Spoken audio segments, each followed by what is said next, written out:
What's going on? It's Chaos Meister here, and welcome to Blow My Mind, episode 5, I believe. And today we're going to be talking about atoms in the sense not of just atoms in general, but as atoms in the theory of how they work in the universe, and my thoughts on atoms recently that I've been thinking about. So I'm just going to fill you in on the basics of what this commentary is going to be about, and then we'll delve deeper into it because it's just going to be short.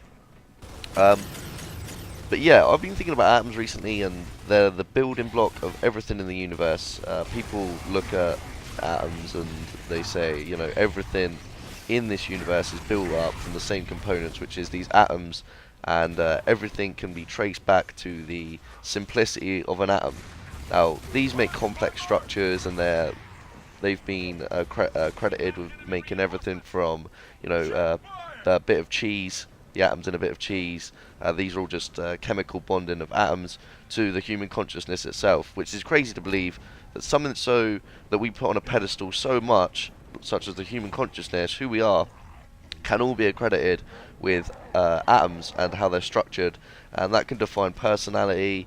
That's like the chemical processes that control behaviour.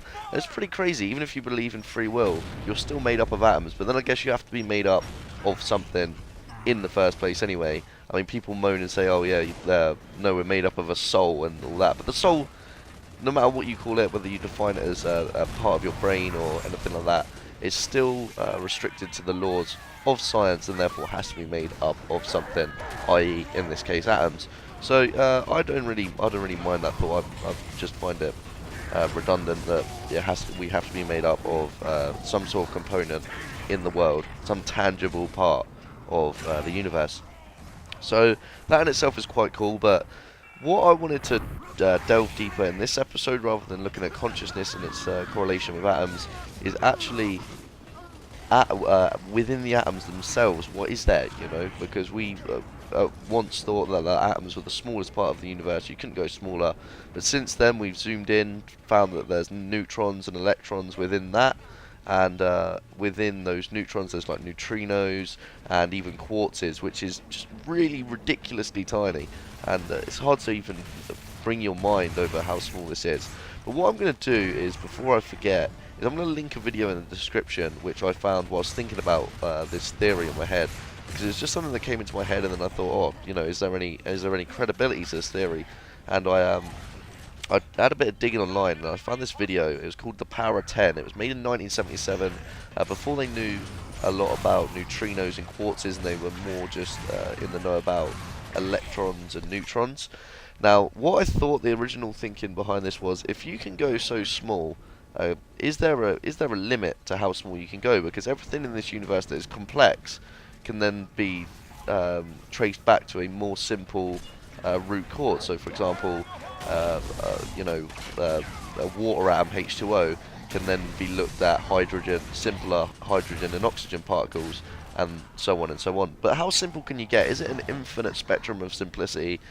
If you the analogy used is, if you cut a cheese in half, and you kept cutting it in half and half and half until you got to atomic level, and then you cut that in half to, you know, get to whatever. Can you keep doing that? Can you keep cutting it in half?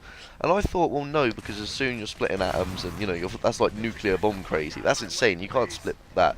But then I thought about it as, instead of cutting up into the cheese, what about zooming into the cheese and just zooming and zooming and zooming? And that is kind of where I found this video. Now, if you zoom out of the world, you follow this pattern where there's a lot of space, and the activity in space is very minuscule, but we happen to be around a really busy area of space. If you zoom out loads and loads and loads, most of it is normally just blackness, and then like little bits of activity, as you'll see in the video that I link below.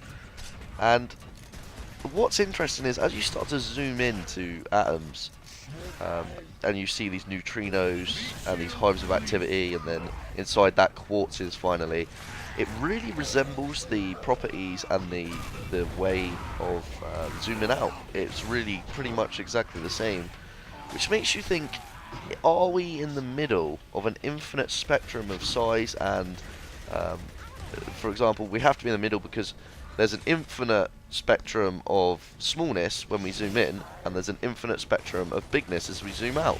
which has led me to believe in a theory recently of a sphere within sphere type universe. Now, I hope you guys are understanding this, but what I mean is if you zoom in loads and loads and loads, you can keep seeing little spherical atoms of three-dimensional properties.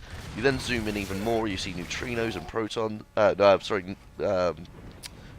whatever, the protons, electrons, neutrons, and then within that, neutrinos, quartzes, and how far can you go before there's just nothing else? Well, where do we say that is the fundamental building block? And is there a fundamental building block? I don't know. I think that maybe you can go in for maybe infinite amounts of times, and in that case, surely that would mean the same for zooming out, which makes our universe infinitely big, because there's a larger sphere within the sphere that is our universe, and maybe they slowly expand and contract, and that is why the universe is expanding. We're not expanding into nothing, it's just we're in spheres and spheres and spheres that are expanding and contracting.